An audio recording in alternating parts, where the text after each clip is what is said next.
So hello guys, in this video I'm going to show you how to use Leonardo AI image to image generation. So to do this, it's pretty simple. Here in your homepage, go to image generation. So from there, all you have to do is go to image guidance.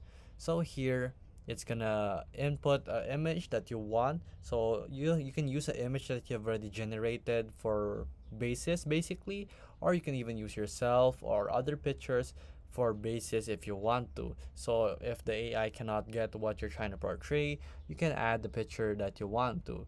So for example, here you just want to add your own AI image generation, and you can upload it right here directly to your own image generation prompt. So you can add the strength so that it will be really accurate to the reference picture, and you can select your aspect ratio, and there you go. It's just that simple.